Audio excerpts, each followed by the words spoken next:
जिन topic का NEET में number 1 weightage बहुत ज्यादा है, नंबर 2 क्वेश्चन आने के चांसेस बहुत ज्यादा है, नंबर 3 आपको उन टॉपिक में दिक्कतें भी ज्यादा आती हैं। आज हमारी उस सीरीज में जो टॉपिक है उसका नाम है इलेक्ट्रोकेमिकल सीरीज। दो टाइप की सेल होती है, galvanic cell, electrolytic cell. Series दोनों में काम होती है कि अगर हम रिडक्शन का पोटेंशियल देख रहे हैं और रिडक्शन का पोटेंशियल जितना ज्यादा पॉजिटिव है, रिडक्शन उतना ज्यादा स्पॉन्टेनियस यानी उतना ज्यादा आसान।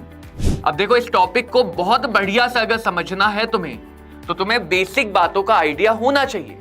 बेसिक एक बार, ऐसा नहीं कि इलेक्ट्रोकेमिस्ट्री में सिर्फ ये पढ़ा तो सारे क्वेश्चन कर ले जाओगे।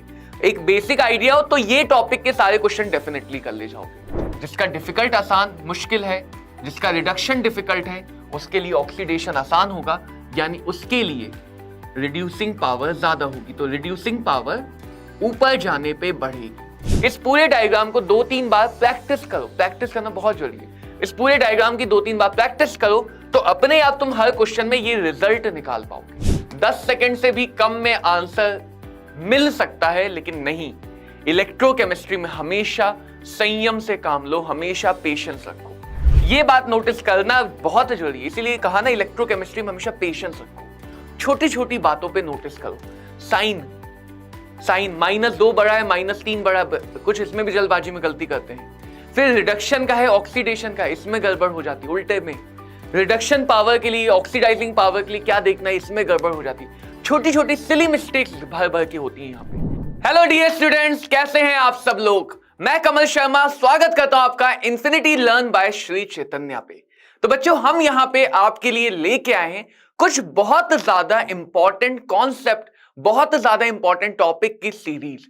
अब इस सीरीज में क्या हो रहा है, इस सीरीज में हर चैप्टर से वो टॉपिक उठा के कंप्लीट किए जाएंगे, वो टॉपिक उठा के आपको एक्सप्लेन किए जाएंगे, उन पे क्वेश्चन प्रैक्टिस की जाएगी।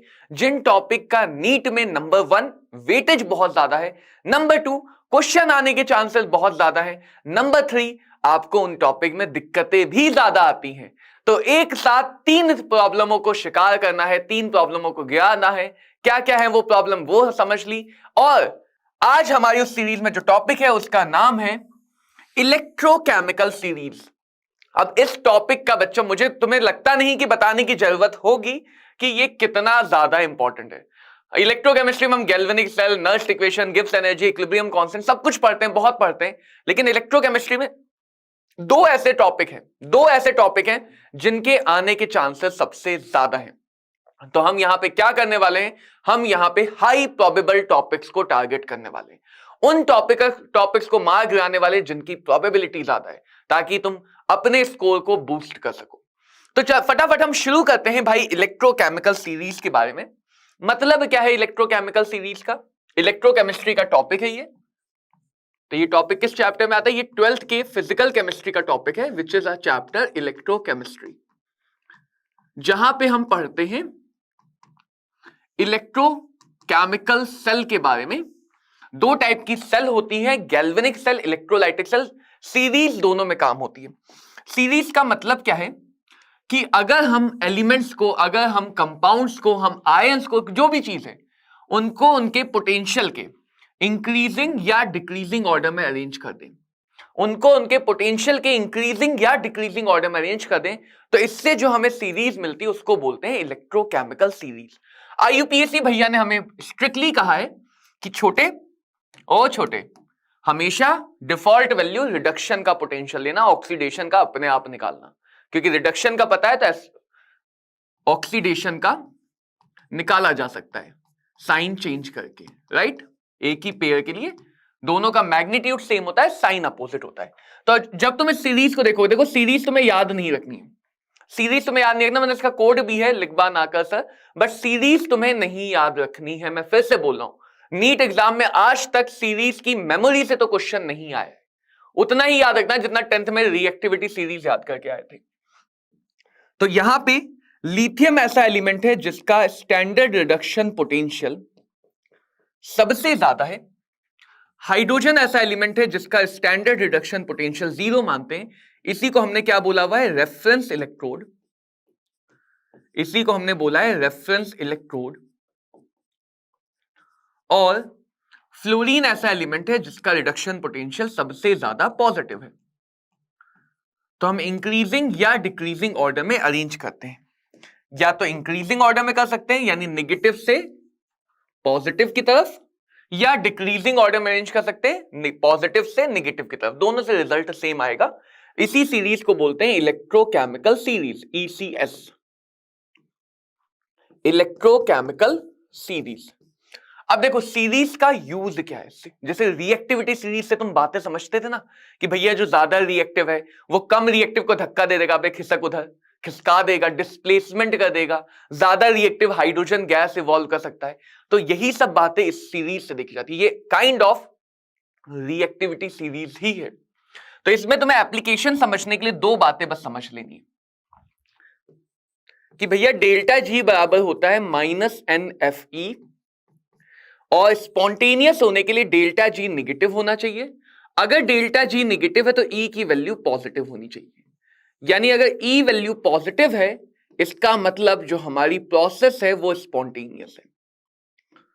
तो तुम्हें ये दो बातें समझनी है कि अगर हम रिडक्शन का पोटेंशियल देख रहे हैं और रिडक्शन का पोटेंशियल जितना ज्यादा पॉजिटिव है, रिडक्शन उतना ज्यादा स्पॉन्टेनियस यानी उतना ज्यादा आसान, उतना ज्यादा स्पॉन्टेनियस यानी उतना ज्यादा आसान, और रिडक्शन ऑक्सीडेशन प्रोसेसेस अपोजिट है। यानी अगर एक प्रोसेस आसान होगी तो ऑब्वियसली दूसरी प्रोसेस उतनी ही डिफिकल्ट होगी। अगर किसी एलिमेंट के लिए रिडक्शन आसान है तो उसका ऑक्सीडेशन मुश्किल होगा, रिडक्शन मुश्किल है तो ऑक्सीडेशन आसान होगा। तो आओ भैया बात करते हैं सीरीज का। एक छोटा सा पार्ट तुम्हारे सामने है, देख सकते हो इस डायरेक्शन में रिडक्शन पोटेंशियल इंक्रीज कर रहा है। बट फिर से मैं बोलूंगा सीरीज को याद रखने की जरूरत नहीं है, उतनी ही बातें सीरीज में याद रखेंगे जो तुम्हें क्वेश्चन करते करते याद हो जाए। समझना और इन बात को समझना, इस बात को देखना कि हम पूरी सीरीज की एप्लीकेशन कैसे करेंगे। सबसे ऊपर हमें बच्चों मिलता है लिथियम जिसका SRP सबसे ज्यादा निगेटिव है। उसके नीचे बहुत सारे मेटल के बाद हाइड्रोजन जिसका SRP 0 है, और उसके नीचे बहुत सारे एलिमेंट्स के बाद फ्लोरीन जिसका SRP सबसे ज्यादा पॉजिटिव है।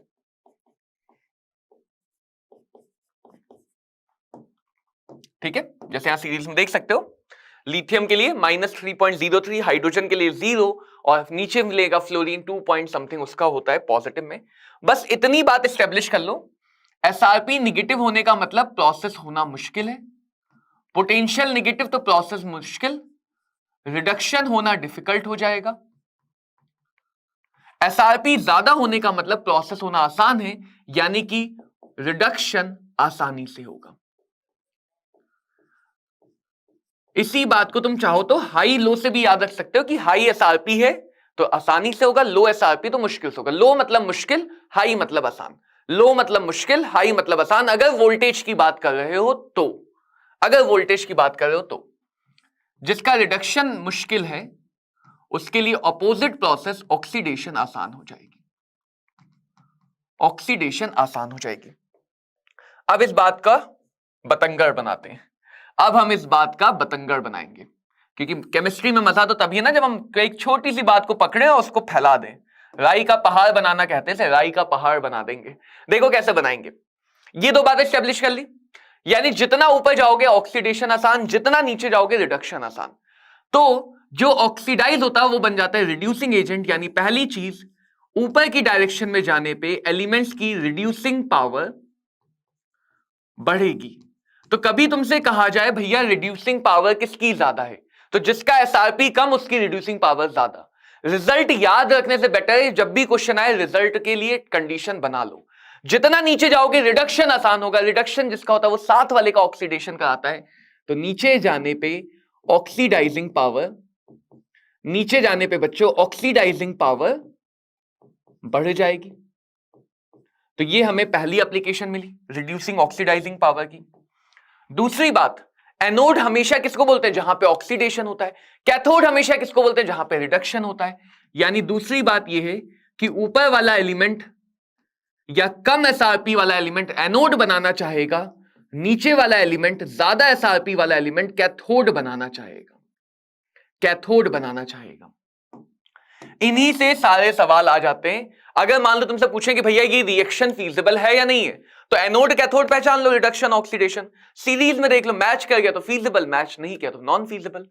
मेटल का काम है ऑक्सीडाइज होना, मेटल का काम है ऑक्सीडाइज होना, तो ऊपर की तरफ जाने पे मेटल की रिएक्टिविटी बढ़ती है, ऊपर की तरफ जाने पे मेटल की रिएक्टिविटी बढ़ती है, और नीचे की तरफ आने पे नॉन मेटल की रिएक्टिविटी बढ़ती है। और इसी बात को यदि हम फैराडे लॉ से जोड़ें तो कैटायन होना है कैथोड पे जाके डिपॉजिट, राइट। ये तो हो गया इलेक्ट्रोकेमिकल सीरीज, इलेक्ट्रोकेमिकल यानी गैल्वेनिक सेल का पार्ट। अब इसी बात को अगर मैं इलेक्ट्रोलाइटिक सेल से जोड़ूं तो कैथोड पे कैटायन को रिड्यूस होना है। कैथोड कब मिलेगा? नीचे। तो कैटायन डिपोजिशन, अरे मिट क्यों गया, सॉरी, कैटायन डिपोजिशन नीचे जाने पे बढ़ता है और एनायन डिपोजिशन ऊपर जाने पे बढ़ता है।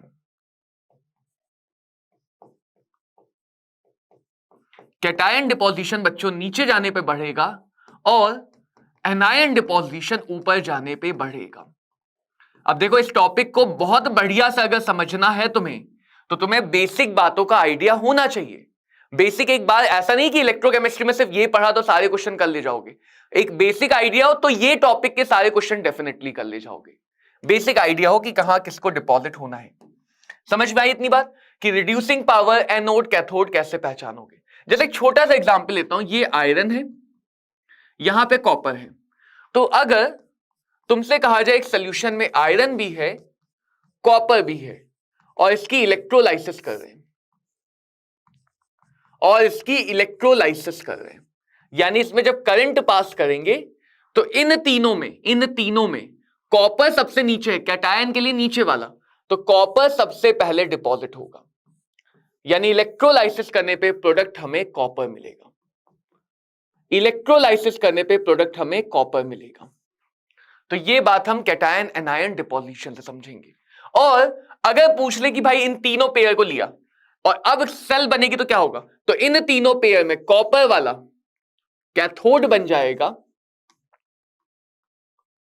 और सबसे ऊपर वाला आयरन वाला एनोड बन जाएगा। ऑटोमेटिकली आयरन वाला एनोड बन जाएगा और कॉपर वाला कैथोड बन जाएगा।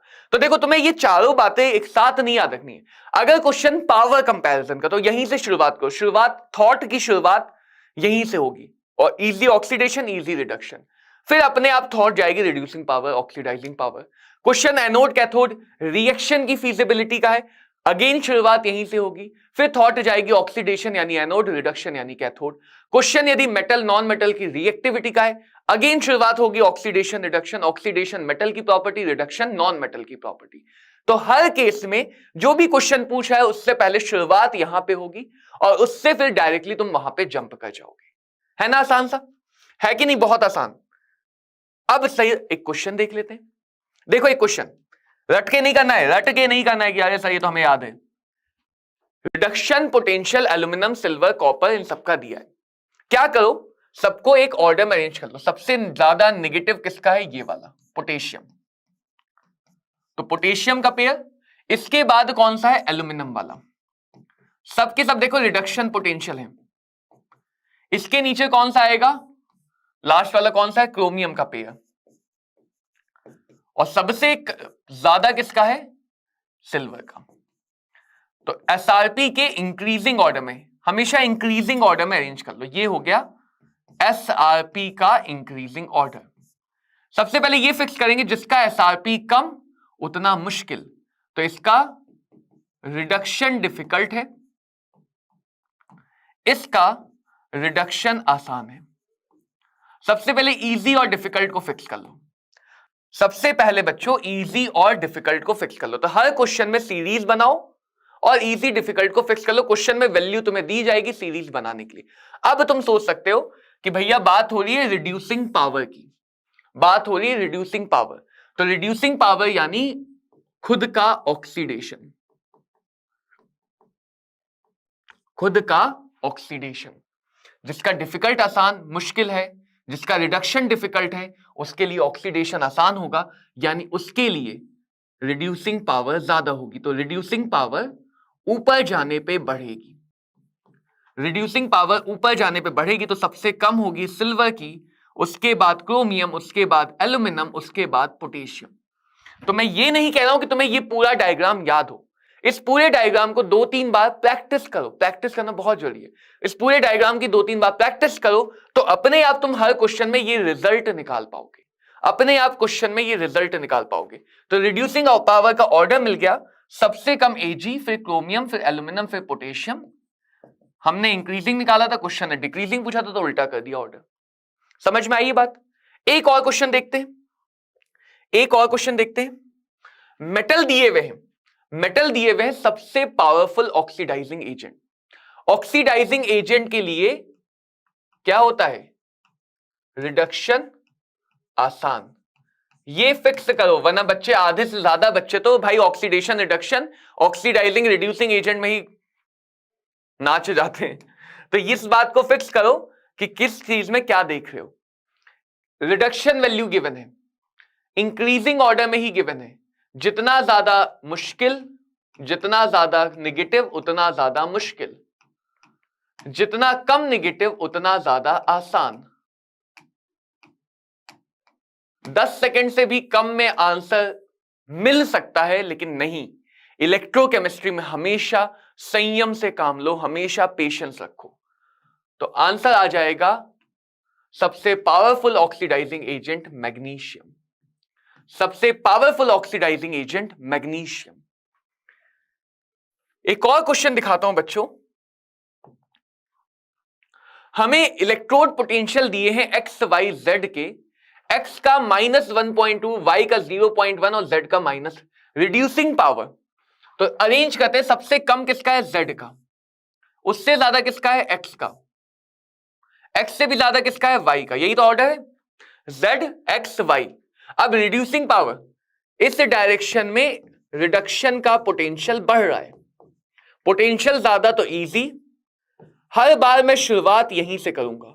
पोटेंशियल ज्यादा तो इजी, पोटेंशियल कम तो मुश्किल, पोटेंशियल ज्यादा तो इजी और पोटेंशियल कम तो मुश्किल, राइट? पोटेंशियल ज्यादा तो इजी, पोटेंशियल कम तो मुश्किल। तो अगर यहां पे देखूं तो रिड्यूसिंग पावर के लिए, रिड्यूसिंग पावर के लिए होना क्या है? ऑक्सीडेशन। रिड्यूसिंग पावर के लिए खुद का क्या होना है? ऑक्सीडेशन। जिसका रिडक्शन मुश्किल उसका ऑक्सीडेशन डिफिकल्ट।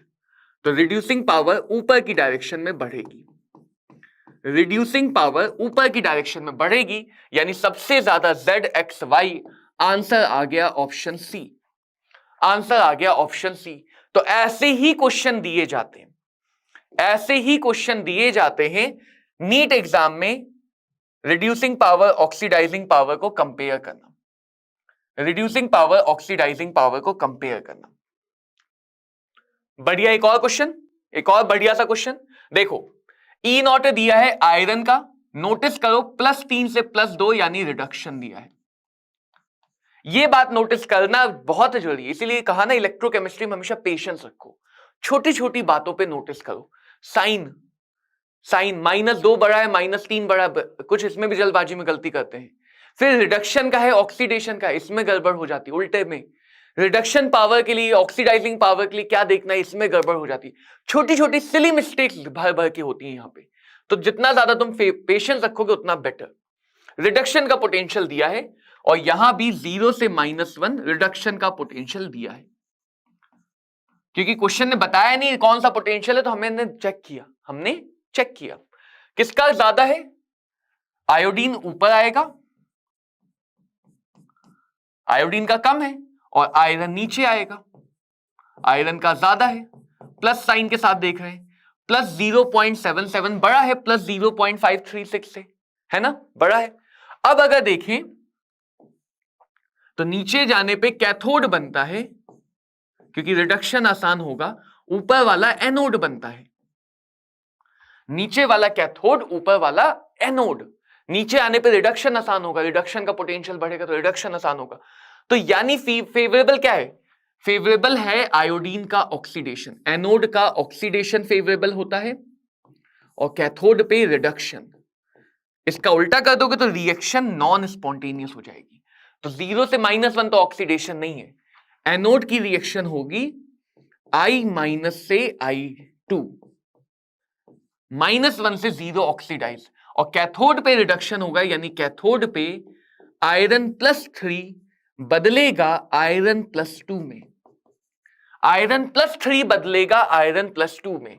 तो देखिए क्या ये बात सही है? नहीं भाई, ये बात तो गलत है, असत्य। रिएक्शन ही नहीं होगी, नहीं ये भी बात गलत है, रिएक्शन होगी, रिएक्शन होगी। I- ऑक्सीडाइज हो जाएगा I2 में, हाँ ये बात तो भैया सही बात है,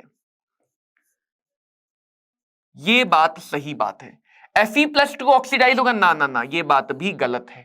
Fe+3 रिड्यूस होगा, Fe+3 रिड्यूस होगा और I- ऑक्सीडाइज होगा। तो हम रिएक्शन की फिजिबिलिटी भी इलेक्ट्रोकेमिकल सीरीज से देखते हैं, और तुम्हें बहुत सारे क्वेश्चन मिलेंगे जहां पे तुम्हें इलेक्ट्रोकेमिकल सीरीज की मदद से रिड्यूसिंग और ऑक्सीडाइजिंग पावर कंपेयर करनी होगी, रिड्यूसिंग और ऑक्सीडाइजिंग पावर कंपेयर करनी होगी। अब बच्चों ये क्वेश्चन तुम्हारे लिए चैलेंजर प्रॉब्लम है,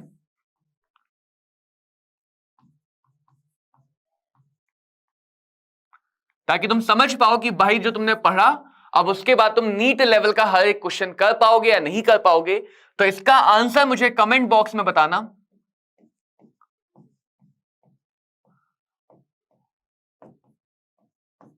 जिस बच्चे का भी आंसर सही होगा, जिस बच्चे का भी आंसर सही होगा उसके कमेंट को पिन किया जाएगा और इसका एक्सप्लेनेशन दिया जाएगा।